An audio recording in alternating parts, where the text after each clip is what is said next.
It's Mo. It is Saturday, January 13th, so I wanted to start a new vlog, weekly update. I have not finished any books yet, but I am currently reading The Talented Mr. Ripley, and I have a hot take, so I wanted to talk to you about it right away. I'm about halfway through, a little over halfway through. I've been reading for about a week now, and I don't like this book.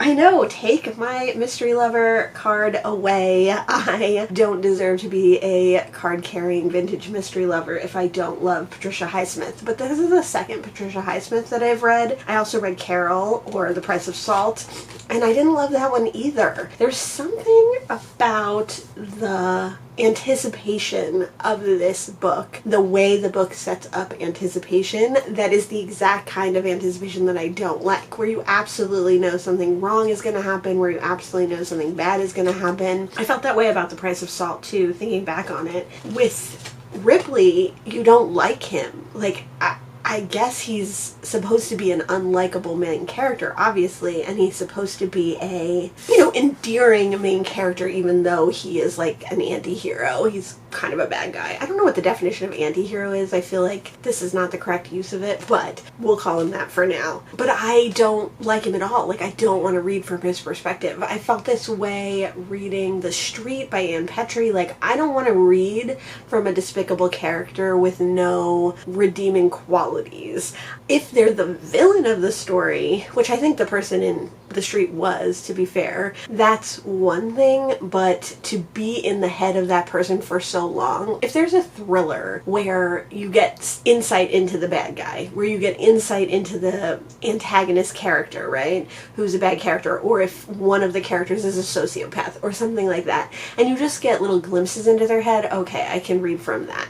Or even something like The Silence of the Lambs or Red Dragon, where you're reading not from the head of, but third-person perspective of the bad guy, so you're seeing his motivations. That's one thing, but being inside the head constantly of a narcissistic, terrible person is so exhausting and uncomfortable, and it's not that this is not well written. I can obviously see that objectively Patricia Highsmith is an amazing author, and these two books are great books and queer classics, which is partly why I wanted to read both of them. Now, I haven't read The Price of Salt for a very long time. I think I read that right before I started BookTube, or maybe even a couple years before I started BookTube. But I just remember that one being a lot of setup and a lot of, again, that like tedious nature of being inside of people's heads who are riddled with indecision, who are riddled with self-doubt, who are riddled with self-love and self-loathing in equal measure, in a way that makes it uncomfortable to read, tedious to read,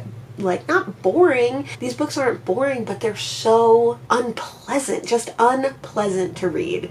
And then in this one, to know, I mean, I guess I know that he gets away with it. I guess I know that, and that everyone knows that, and it's not a spoiler to say that, like, Ripley's gonna come out okay. There's 4 more books in this series, so whatever happens to him in the end, and again, I still have a third of the book left, he's gonna be okay because he's gonna come back in other books. But the anticipation of him making wrong moves and him is the exact kind of anticipation I don't like. I don't like the adrenaline and the waiting to see a character make mistakes and the precipice on which they stand where they've made a mistake and you're just waiting for the other shoe to drop. I don't like that feeling, and this whole book, like, literally every page of this book so far has kind of been that feeling. So I'm really not enjoying it at all. I wish I could get this on audio. It's not on Libby or Hoopla, because I don't want to read the rest of it. Like, I would rather fly through the rest of it and just find out what happens. I'm really reading it like 10 pages at a time because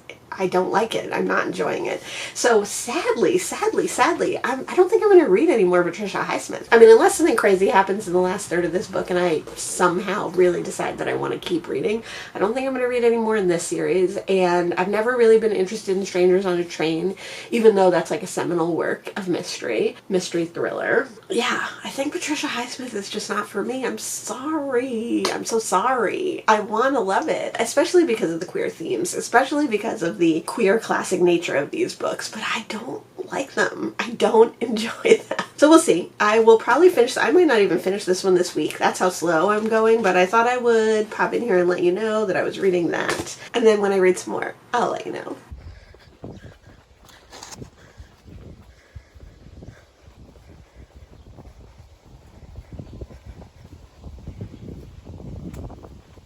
Okay, it is later in the day. I'm at the Wall Library book sale. I was not going to go to any more book sales until July, but this one came up, and I feel like this one's often enough that there isn't too much good stuff here anymore. So it's worth it to come and take a look.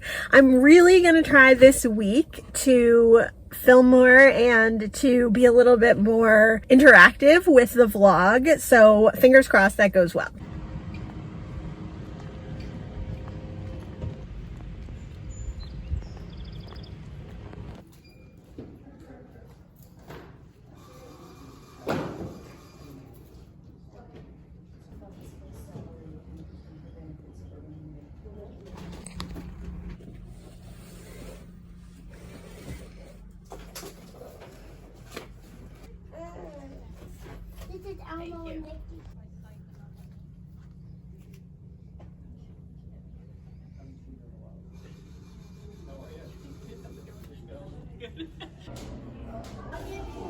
Always.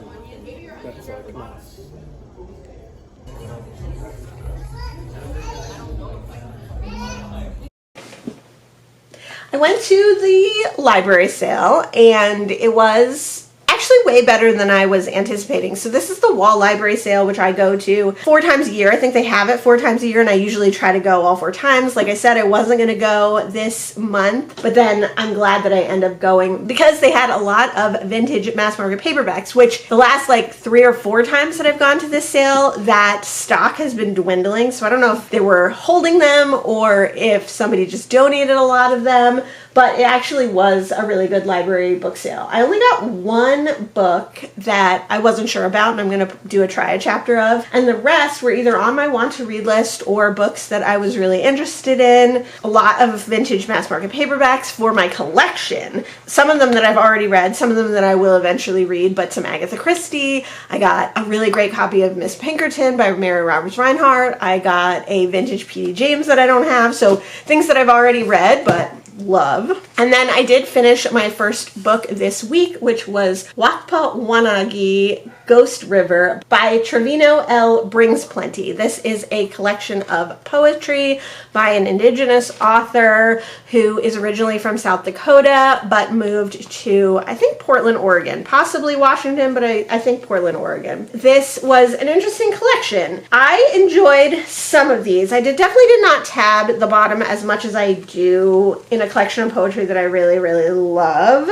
I found a lot of this poetry to feel like, I don't think this is what he actually did, but it felt like he wrote out long sentences or long prose ideas of what the poems were going to be like, and then just selected certain words, like crossed out every 5 words or every other word to make a lot of these poems. So they felt very like partial, they felt very disjointed line by line. Not necessarily the ideas. The ideas definitely were interesting. They deal with indigenous life, they deal with self-reflection, they deal with poverty and oppression.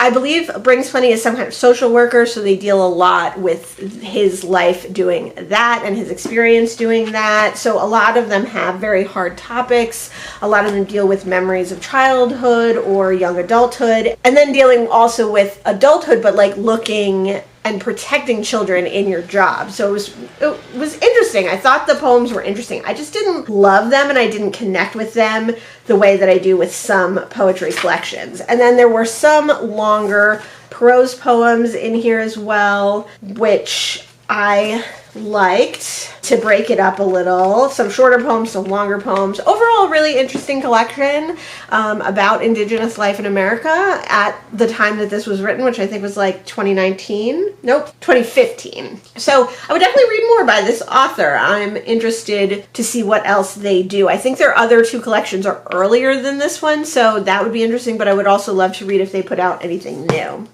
And then I did decide to DNF The Talented Mr. Ripley. I got to page 148 and I just don't want to read it. It's not fun. I was like, oh, I'll just read 10 pages at a time. But seeing that I have still a whole third to go, I just don't want to read it. It's exhausting. It's tedious. It's tiring. It's not the kind of anticipation that I like. It's not the kind of thriller that I like. It's not the kind of mystery that I like. Like, there's not really any mystery, or there's mysterious things that happen, but there's not like a mystery. So sad. I'm so sad about it. And I know that it is an unpopular opinion, but I'm DNFing this. I will keep it, and I will DNF it for now, and maybe I will come back to it. Like I said earlier, especially if I can get it on audio, I will definitely read it on audio, no problem. But I think this is my last Patricia Highsmith. I might try rereading The Price of Salt, but like, I don't think I want to read anything else by her, which is a terrible thing to say, but it's true. I'll leave it there, and when I read some more, I'll let you know.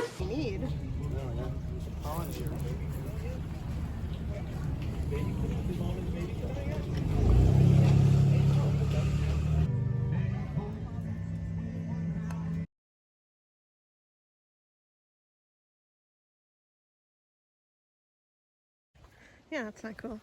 I feel like the one thing you probably don't want to curse. Yeah.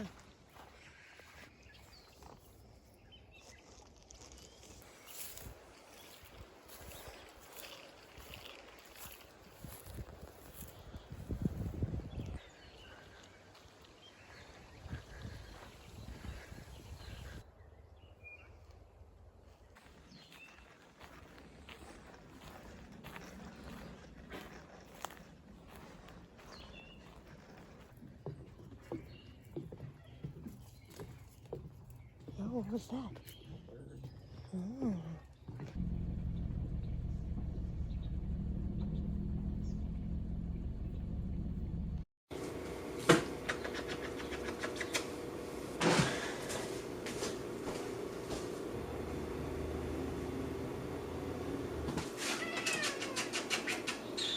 What an eventful week we've had. We did the library sale, we went to White's Bog yesterday, and the Blueberry Fest, which was super fun. We love to go to the Blueberry Fest every year. This year they did Friday one week, Saturday next week. So yesterday was the first one. It was Friday on the 19th, Juneteenth. It was Juneteenth, so that was exciting. Happy Juneteenth to the world. Happy Juneteenth to America. Very important part of our history. Very celebratory holiday, but also a somber holiday, I would say. So and then it was the first Blueberry Fest, which was nice. We saw those crazy signs in ShopRite.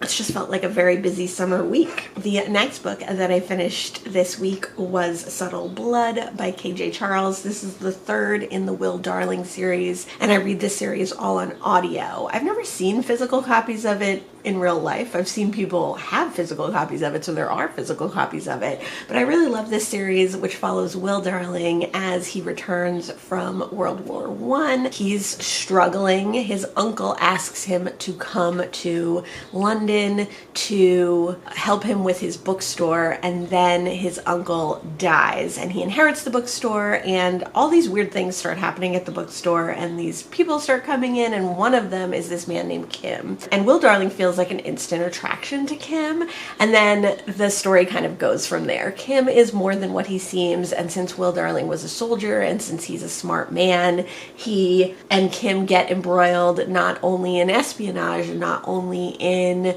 spy activities, but in romantic activities as well. So these are super fun, historical fiction, sexy romances, steamy romances following Will and Kim and their relationship and how their relationship grows over time. There's some friends involved, some other people involved. The kind of main bad guy of the whole series is Zodiac, who is a underground spy network, very bad people trying to bring about World War II. So very fun, high adventure, lots of action, some violence for sure. Will Darling can get quite violent, and then quite a bit of sex as well, and romance and love and acceptance, and these are just really, really fun. So this third installment, which I believe is the last installment, there are 2 novellas. There's one, I think, in between 1 and 2, and then there's one at the end. So I don't know how to get my hands on those novellas. They're not available on Hoopla. I'll have to figure out a way to be able to read those.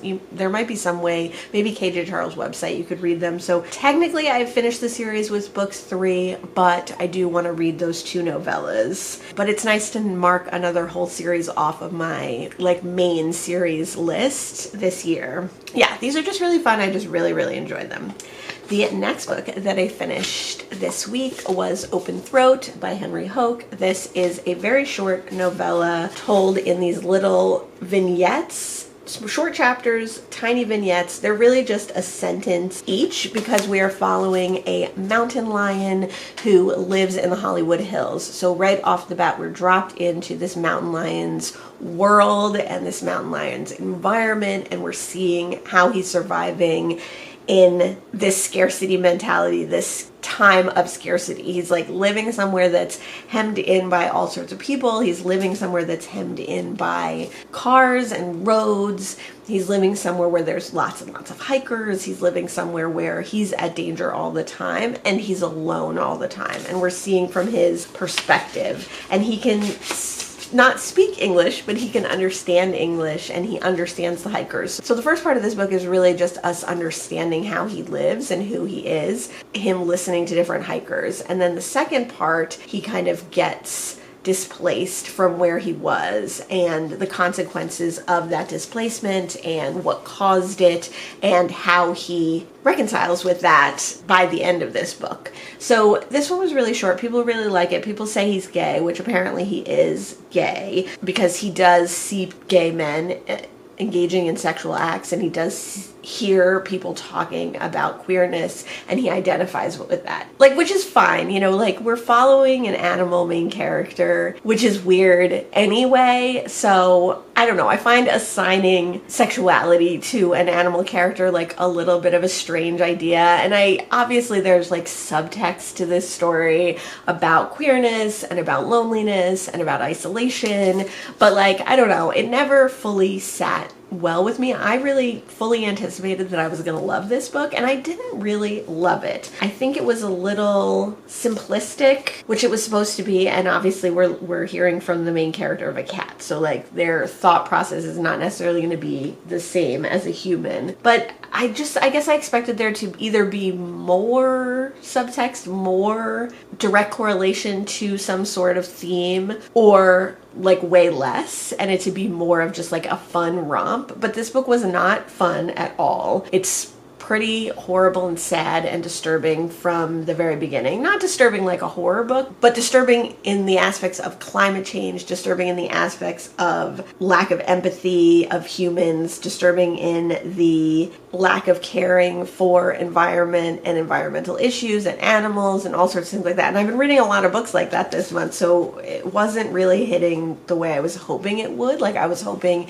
it would either be a super fun book and silly and goofy and have a message, or it would be a message book, which it kind of was. And then I think the ending was good, but again, just really sad. This was just a sad book. People talk about this oh, it was so great, oh, it was so fun, oh, it was so captivating, and I enjoyed it. I read it on audio, but it was sad. It was depressing. It was not fun to read by any means. And the end was not fun. I did cry at the end.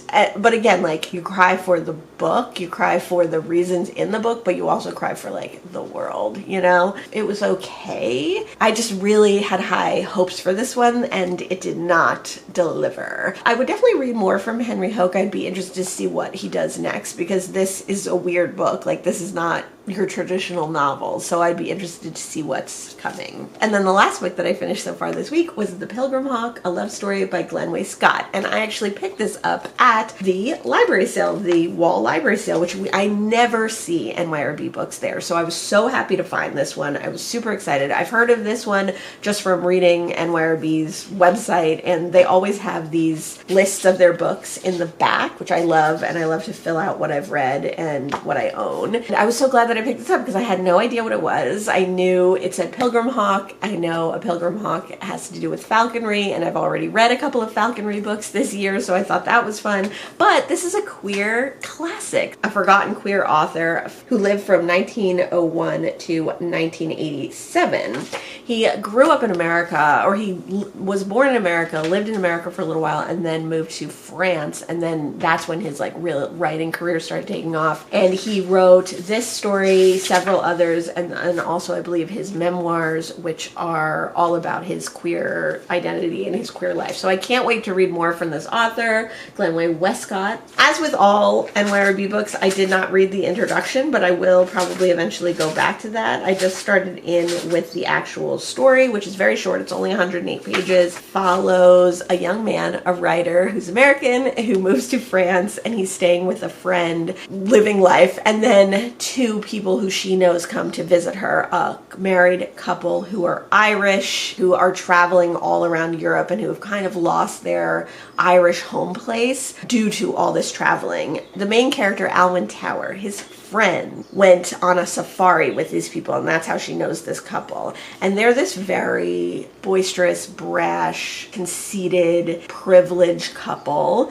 who had a lot of money, but now their money is waning and they're traveling so much. And the woman in this couple has taken up falconry, so one of the main characters in this book is Lucy, the Pilgrim Hoke. We learn a little bit about falconry, but this book is all about our main character, Tower, dissecting the afternoon that he spends with these people and thinking about love and thinking about relationships and thinking about the hawk as metaphor and thinking about how people hide their insecurities or how people hinder each other, how people help each other. It's just a really fascinating observational short novel with Tower observing these people, but an introspective novel as well, because then he's thinking about how his observations apply to him, or how his observations apply to the people that he knows and that he loves, and how his observations on relationships apply to his relationship. So it's just really engaging and interesting.